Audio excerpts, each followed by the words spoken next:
اگلا سوال یہ ہے کہ محرم الحرام میں اہل تشیع کی جانب سے ماتم، جھولے، تابوت اور اس طرح کے جو افعال کیے جاتے ہیں کیا یہ شرعی طور پہ درست ہیں؟ کوئی شریعت سے اس کا تعلق نہیں، سب کی سب بدعت ہے، دین کے اندر ایگزیجریشن کی گئی ہے، اور اس سے بھی آگے بڑھ چکے ہیں اب تو زنجیر زنی اور چھریاں مارنے تک بات آ چکی ہے۔ حالانکہ مفتی اعظم جو ہیں ایران کے خامنائی صاحب، ان کا فتویٰ ہے کہ یہ حرام ہے چھری مارنا اپنے آپ کو۔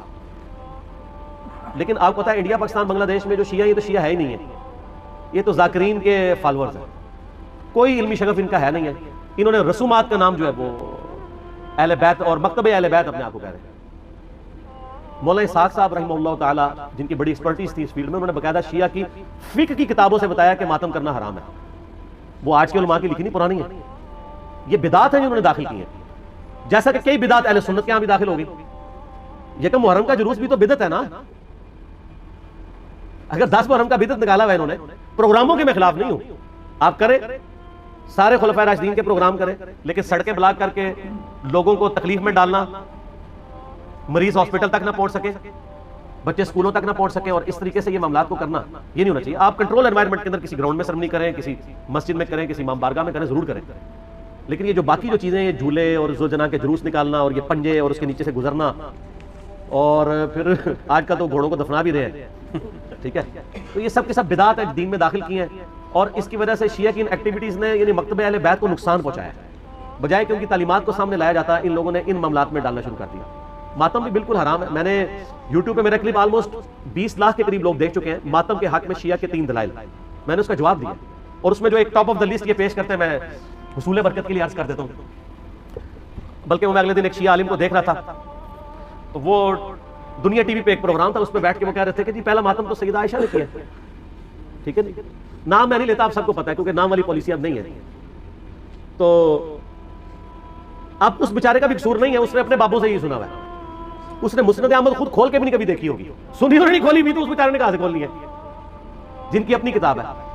ہم نے بہت پہلے ریکارڈنگ کرا دی کہ مسند احمد میں آگے الفاظ ہے، سیدہ عائشہ کہتی ہیں، اتنا ایسا تو بخاری مسلم میں موجود ہے کہ نبی علیہ السلام کی وفات میری گود میں ہوئی۔ تو سر اس سے سیدہ عائشہ کی یہ فضیلت تو ثابت ہوئی کہ اللہ تعالیٰ نے اپنے محبوب صلی اللہ علیہ وسلم کو سیدہ عائشہ کی گود میں وفات دی، تو یہ فضیلت بھی تو ثابت ہو رہی ہے نا، تو یہ بھی فضیلت پھر مانے نا۔ جیسا کہ اہل حدیث جب وہ موضوع پہ مسح، جرابوں کے مسح کی بات شروع کرتے ہیں تو کہتے ہیں وہ تو بخاری مسلم میں پگڑی پہ مسح کی بھی حدیث ہے، تو ہم کہتے ہیں صرف پگڑی کا مسح نہیں، پگڑی بھی تو ثابت ہو رہی ہے نا، لال رومال نہ ہو تو پگڑی پاؤ۔ تو شیعہ جب کہتے ہیں کہ سیدہ عائشہ کی گود میں نبی علیہ السلام کی وفات ہوئی، تو سیدہ عائشہ کی تو فضیلت ثابت ہو رہی ہے۔ پھر وہ بخاری میں واقعہ بھی ہے مسواک والا۔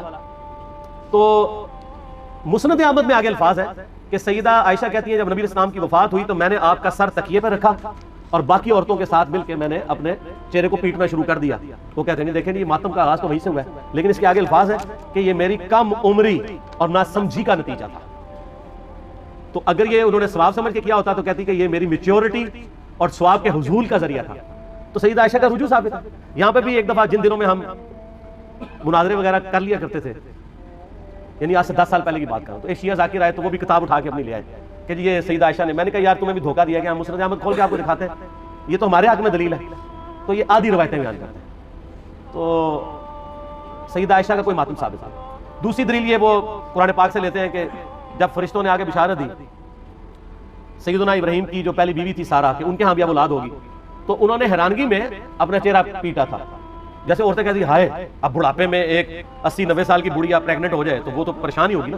یہ انہوں نے یہ تو نہیں تھا کہ ہر سال وہ چہرہ پیٹنا شروع کر دیتی، ایک واقعہ تھا اور اسے ماتم کا ثبوت نکال لیتے ہیں۔ یعنی کوئی بات دیکھا کرے، اس طرح چیزوں کا ثبوت نہیں نکلتا۔ اور تیسرا وہ کہتے ہیں ویسے کرنی نے دانت توڑ دیے تھے، دیکھیں اس میں تو میں نے اتنی بڑی ان کو پھکی دی ہے کہ وہ تو قیامت تک بھی ڈکار آتے رہیں گے اس کے۔ ہاں میں نے بتایا کہ بخاری مسلم دونوں میں موجود ہے کہ سہل ابن سعد السعدی رضی اللہ تعالیٰ عنہ کہتے ہیں کہ اللہ کی قسم میں جانتا ہوں کہ غزوہ احد کے موقع پہ جب نبی صلی اللہ علیہ وسلم کے دانت شہید ہوئے تھے اور آپ کا خون نہیں رک رہا تھا تو کس نے نبی علیہ السلام کے زخم کو دھویا تھا اور کس نے مرہم پٹی کی تھی؟ تو انہوں نے بتایا کہ ڈھال میں سیدنا علی جو ہے پانی لے کر آئے اور ڈھال کو الٹا کریں تو پیالہ بن جاتی ہے، تو سیدہ فاطمہ اس زخم کو دھوتی تھی، اور جب خون نہیں رک رہا تھا تو سیدہ فاطمہ نے ایک کاٹن کا کپڑا جلا کے اس کی راکھ رکھی تو وہ خون رک گیا۔ یہ سال ابن سعد السعدی آل امیہ کے دور میں سیدنا علی کی فضیلت بیان کیا کرتے تھے بخاری مسلم میں، قسمیں اٹھا کے، کیونکہ حج کے موقع پہ لوگ ان کو آ کے ملتے تھے کہ اب چند ایک صحابہ زندہ رہ گئے ان میں سے ایک ہی ہیں، تو وہ پھر آل امیہ کے دور میں مولا علی کے فضائل بیان کرتے تھے۔ تو میں نے یہ پھکی دیا کہ جس شخصیت کے سامنے دانت شہید ہوئے ہیں اس نے تو اپنے دانت نہیں توڑے. زیادہ افیکٹ تو اس بندے پہ ہو جس نے اپنی آنکھوں کے سامنے مرم پٹی کی, یعنی سیدنا علی اور سیدہ فاطمہ, انہوں نے دانت توڑے دونوں نے کیا. تو کیا اویس کرنی کو آپ ان سے بڑا عاشق رسول کہیں گے؟ تو اپنے ایمان کی فکر کریں. یہ تو ویسے کرنی اس تصور سے خود بھی کانپ اٹھیں گے. المستدرک الحاکم میں موجود ہے کہ سیدنا ویسے کرنی رحمہ اللہ تعالی جنگ صفین کے موقع پر مولا علی کے پاس آئے, ان کے ہاتھوں پہ بیعت کی اور معاویہ بن ابی سفیان کے خلاف لڑتے ہوئے شہید ہوئے ہیں مولا علی کی طرف سے. یہ المستدرک الحاکم میں موجود ہے. تو جو شخص خود علی کا مرید ہے اس کو آپ جو ہے وہ علی سے بڑا عاشق رسول ثابت کریں گے؟ جعلی واقعات ہے. صوفیاء نے پھیلائے, شیعہ نے بھی ہاتھوں ہاتھ لے لیے. اس سے بڑی بات بھی کہنا شروع کر دیا کہ جناب کیلا ویسے کرنے کے لیے نازل ہوا ہے. اور ظالموں, وہ کیلے کا ذکر قرآن میں موجود ہے. کیلا پہلے دا ہے, اللہ نے بندے ہو گپے مشہور کی ہوئی ہیں. اور لوگ آج کل وہ کہتے ہیں دانتوں میں درد ہو تو آپ ویسے کرنی کہ 2 نفل پڑھ لیں, یہ کر لیں. سر دانتوں میں درد ہو تو کسی ڈینٹسٹ کے پاس جائیں. ہو سکتا ہے اندر سے کوئی ہاڑ کھائی گئی ہو, آپ کی کوئی کیڑا لگ گیا ہو, کوئی صفائی کروائیں, کوئی اس کی آپ روٹ کنال کرنی ہو سکتا ہے اس کی کیپنگ ہو. ٹھیک ہے, یہ اس طرح کی کہانیاں نہ کرایا کریں. ہاں مسواک بھی کریں, وہ تو کرنی چاہیے جی, اس کی تو تاکید ہے. تو برش بھی کرنا چاہیے. ٹھیک ہو گیا, صحیح ہے جی. اس سے یہ پوچھنا تھا کہ ویسے کرنے کی سنت پہ عمل کرتے ہوئے دانت بھی موجود ہیں, کیلے بھی موجود ہیں. ہاں جی, کیا مطلب؟ اگر ویسے کرنی کی سنت پہ عمل کیا جائے ہاں پاسبل ہے؟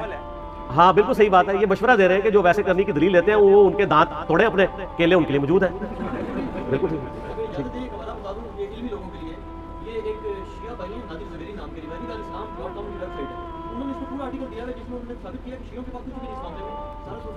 ہاں لیکن شیعہ اس کو مانتے نہیں ہے نا, اس لیے ان کا حوالہ کوٹ نہیں کر سکتے. نادر کو وہ کوٹ ہی نہیں کریں گے. جس طرح ڈکو صاحب کا ہم حوالہ دیں, وہ کہتے ہیں ڈکو تو وہابی ہے, وہ کہتے ہیں وہابی شیعہ. تو شیعہ کو وہی حوالہ دینا ہوگا جس کو وہ اون کرتے ہو, جس طرح میں نے خامنائی صاحب کا کیا, ان کو وہ اون کرتے ہیں نا. اس طرح کے تو جو بھی بات کرے گا اس کو تو نکال کے پرے مارتے ہیں. جیسے اب اہل حدیث کو مولانا اسحاق صاحب کا حوالہ تو نہیں دیا جا سکتا, کیسے دیں؟ ٹھیک ہے, وہ انہوں نے نکال دیا ہوا ہے. ٹھیک ہو گیا.